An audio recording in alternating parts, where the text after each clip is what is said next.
नमस्कार, मैं हूं गंगा प्रसाद। यूपी में सियासी घमासान मचा हुआ है। पता है आपको किस लिए ये सब हो रहा है? आने वाले चुनाव में जो भी होगा इसकी गूंज भी सुनाई देगी। यानी कि सत्ता इस बात को समझती है कि जो कुछ भी निकल के सामने अब आया है उसका साइड इफेक्ट आने वाले समय में भी दिखाई देगा। इसीलिए सरकार ने सबसे पहले जांच के आदेश दिए और उस मामले को लेकर कहा कि हम जो भी होगा उस पर कार्रवाई करेंगे। लेकिन विपक्ष का सीधा सा आरोप है, विपक्ष सीधी सी बात कह रही है कि ये सब कुछ सत्ता के इशारे पर हो रहा है। यानी कि सत्ता के इशारे पर किया गया भ्रष्टाचार है। ये सिर्फ एक लोग नहीं बल्कि विपक्ष में अखिलेश यादव और इसके साथ प्रियंका गांधी लगातार सरकार पर हमलावर हैं। वो लगातार सवाल पूछ रही हैं कि ये सब कैसे हो रहा है, उन लोगों के भविष्य के साथ ये कैसे खिलवाड़ हो रहा है जो लोग अपना भविष्य संवारने के लिए दिन रात मेहनत करते हैं। अनामिका शुक्ला का केस सामने आता है। किसी को पता ही नहीं चलता है कि अनामिका शुक्ला कौन है। इसके नाम पर 25 लोग नौकरी करते हैं, अलग अलग जिलों में नौकरियां होती हैं और बकायदे 13 महीने तक इनके नाम पर सैलरी भी जारी हुई। यानी कि 1 करोड़ से ज्यादा रुपए जारी कर दिया गया। ऐसा नहीं है सिर्फ अनामिका शुक्ला का केस सामने आया है, बल्कि प्रीति यादव के नाम से भी एक मामला सामने आया है जिसमें ये आरोप लगे हैं कि 2 टीचर ऐसी हैं जो उनके नाम पर काम कर रहे हैं, उनके पास भी नौकरी नहीं है। वैसे ही जैसे कि अनामिका शुक्ला के नाम पर कोई नौकरी नहीं थी, लेकिन उनके सर्टिफिकेट के आधार पर 25 लोग नौकरी कर रहे हैं। इसी तरह का मामला एक और सामने आया है। दीप्ति सिंह के नाम पर भी 2 लोग काम कर रहे हैं और वो स्वयं खुद एक स्कूल में पढ़ा रहे हैं। सोचिए कि यूपी का सिस्टम किस तरह से काम कर रहा है। जिस सिस्टम में ये भरोसा हम करते हैं कि इस सरकारी सिस्टम में नौकरी के नाम पर तो हेराफेरी नहीं होगी, कम से कम उनके नाम पर तो मतलब जिनके जो सर्टिफिकेट हैं उनके नाम पर ही उन्हीं को नौकरी मिलेगी, ना कि दूसरों को मिलेगी। बल्कि ये क्यों, ये सब हुआ क्यों? ये भ्रष्टाचार करने का तरीका किसने निकाला है? ये उन लोगों की मिले भगत का काम नहीं है जो बाहर से काम करते हैं, बल्कि सिस्टम के अंदर से जब तक लोग काम नहीं करेंगे और जब तक इशारा नहीं करेंगे और उनको वो चीज मुहैया नहीं कराएंगे जो जिस चीज के लिए वो लोग तैयार बैठे हैं भ्रष्टाचार करने के लिए, तब तक भ्रष्टाचार होता कैसे? लेकिन सरकारी सिस्टम इसमें शामिल होगा तभी ये भ्रष्टाचार हुआ है।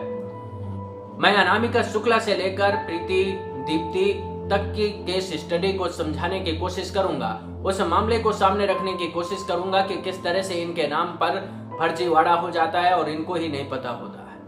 अनामिका शुक्ला एक ऐसा नाम सामने आया भ्रष्टाचार की दुनिया में, शिक्षक भर्ती में, जिसको लेकर हंगामा कई दिनों तक मचा रहा। 3 दिन तक उनको ही नहीं पता चला कि ये मेरे नाम पर यानी कि अनामिका शुक्ला के नाम पर यह सब हो गया है। 25 लोग उनके नाम पर नौकरी कर रहे हैं। पहले नाम आया, उसके बाद पिताजी का नाम उन्होंने पेपरों में देखा और टीवी की दुनिया में देखा, लेकिन उसके बाद भी उनको इस बात का भरोसा नहीं हुआ कि उनके नाम पर यह सब कुछ हो रहा है। और वो तब तक बात साफ नहीं हुई जब तक उनका रोल नंबर नहीं सामने आ गया।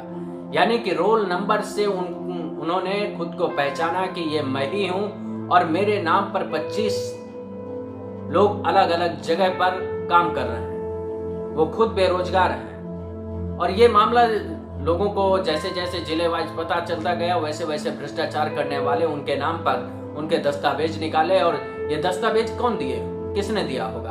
अनामिका शुक्ला ने तो दिया नहीं होगा कि जाइए मेरे नाम पर नौकरी करिए और मैं आराम से घर में बैठूंगी, मुझे नौकरी की जरूरत नहीं। उनको जरूरत थी। तो सीधी सी बात है कि सरकारी सिस्टम में बैठे हुए लोग जिनके पास ये दस्तावेज थे उन्होंने उन दलालों को दस्तावेज दिए, जिन दलालों ने बेचा, वसूली की उन लोगों से जिन लोगों को नौकरी देने का भरोसा दिया गया। 25 लोगों को नौकरी दी गई उसके जरिए और 25 लोगों से 3-3 लाख रुपए भी वसूले गए। ये एक आंकड़ा सामने आया है। यानी कि 75 लाख रुपए 25 लोगों से वसूला गया है। ये एक आंकड़ा है और 75 लाख में सरकारी सिस्टम में भी कुछ गया होगा, कुछ दलालों को गया होगा और जो भी इसमें भागीदारी निभा रहे थे उन सबको ये पैसा मिला होगा। ये भ्रष्टाचार तो एक तो इस स्तर पर हो गया और दूसरा भ्रष्टाचार सीधे तौर पर यह कह सकते हैं कि सरकार ने जो सैलरी 25 लोगों को 13 महीने तक दी, 1 करोड़ रुपए जारी हुए सरकारी सिस्टम से, एक भ्रष्टाचार वो हो गया। तो 2 तरीके के भ्रष्टाचार हो गए इसमें। तो चलिए अनामिका शुक्ला के बारे में कुछ और जानकारियां जान लेते हैं। तो गोंडा की रहने वाली हैं अनामिका शुक्ला। 2017 में विज्ञान की टीचर के लिए उन्होंने आवेदन किया था। उन्होंने एक जिले से नहीं बल्कि बस्ती, लखनऊ, सुल्तानपुर, देवरिया और मिर्जापुर से उन्होंने आवेदन किया था ताकि वो ये उनको जहां भी मिले विज्ञान पढ़ाने के लिए वहां वो जा सकें। लेकिन पारिवारिक वजहों की वजह से उनको वो जाने में असमर्थ रहे, काउंसलिंग में हिस्सा नहीं ले पाई और इसके बाद उन्होंने नौकरी ज्वाइन न करने की एक पारिवारिक समस्या की वजह से उन्होंने एक तरह से छोड़ दिया कि मैं नौकरी नहीं ज्वाइन करूंगी, पारिवारिक समस्या जो भी है उसको मैं सुलझाने की पहले कोशिश करते हैं और उसके बाद देखा जाएगा, आने वाले समय में फिर मैं ज्वाइन कर सकती हूँ। इस मामले के सामने आने के बाद शिक्षा मंत्रालय यूपी का जो है, उनके मंत्री जो हैं, उस विभाग के जो मंत्री हैं सतीश द्विवेदी, उन्होंने तुरंत जांच के आदेश दिया। मामले को लेकर कहा कि जो भी इसमें दोषी होंगे उनके खिलाफ कार्रवाई होगी, गिरफ्तारियां होंगी और सब चीजें दूध का दूध और पानी का पानी हो जाएगा।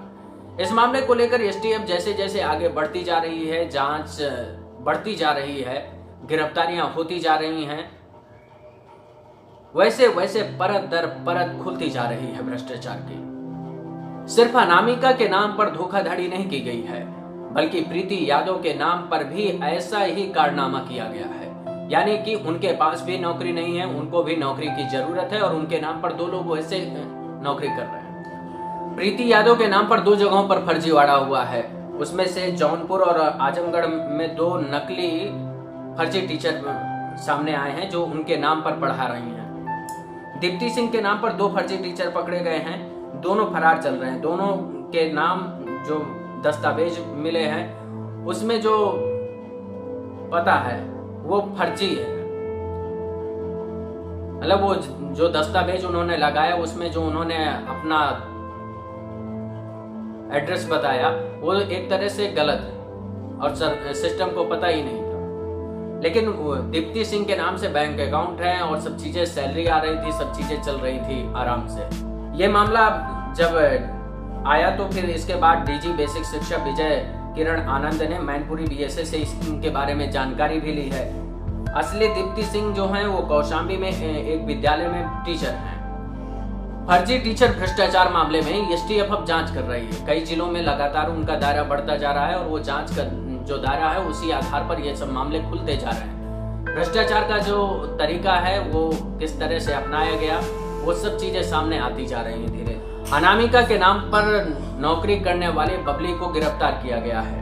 अनामिका जिनको इन्होंने पुष्पेंद्र जाटव, बबलू यादव और राजबेटी इन्होंने एक तरह से हेल्प की थी, उन्होंने ही नौकरी दिलाई और इसके बाद जब ये सब मामला सामने आया है तब से वो फरार चल रहे हैं। इस मामले के सामने आने के बाद जब सत्ता पक्ष पर सीधे तौर पर विपक्ष ने हमला किया, भ्रष्टाचार का आरोप लगाया, उसके बाद से सरकार सक्रिय हो गई है।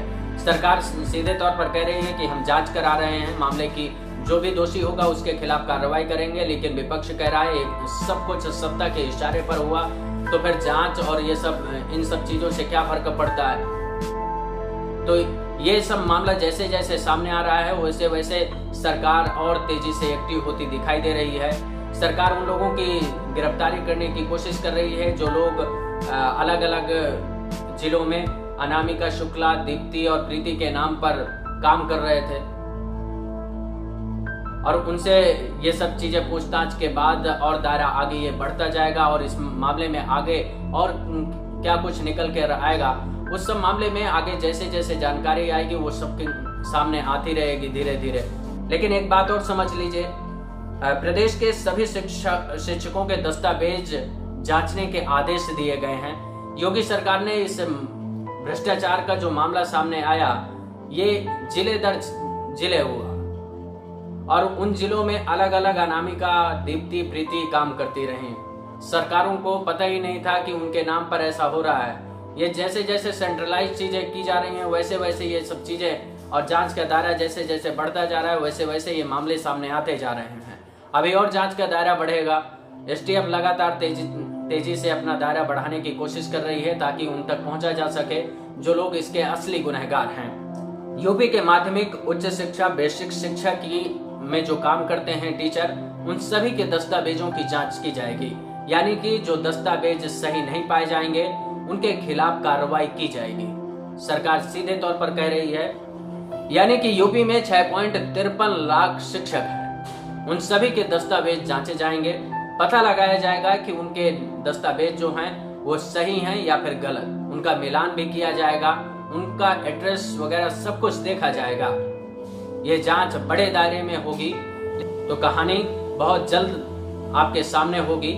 भ्रष्टाचार का दायरा आप देख सकते हैं कि किस तरह से यूपी में भ्रष्टाचार तो पहले भी होते रहे हैं, अब भी हो रहे हैं। अब सामने जो आ जाए वो मान लीजिए और जो ना आए उसके आधार पर कह दीजिए कि भ्रष्टाचार नहीं हुआ।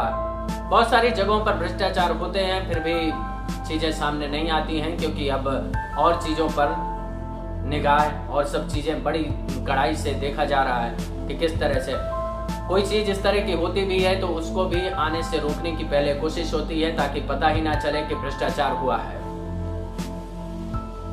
तो कोशिश करिए, ये मामला सामने आया है तो इस मामले को लेकर जो भी हो जल्द से जल्द हो और उन लोगों को राहत मिले जो लोग इंतजार कर रहे हैं, उन लोगों को नौकरी मिले जो लोग इस इंतजार में बैठे हैं कि सरकार इस पर फैसला करे और जल्द से जल्द इस मामले को लेकर तस्वीर साफ हो। तो उन लोगों का भविष्य भी जो अभी फिलहाल वो इस इंतजार में है कि नौकरी मिलेगी नहीं मिलेगी, मिलेगी नहीं मिलेगी, वो तस्वीर कम से कम साफ हो सके। नमस्कार।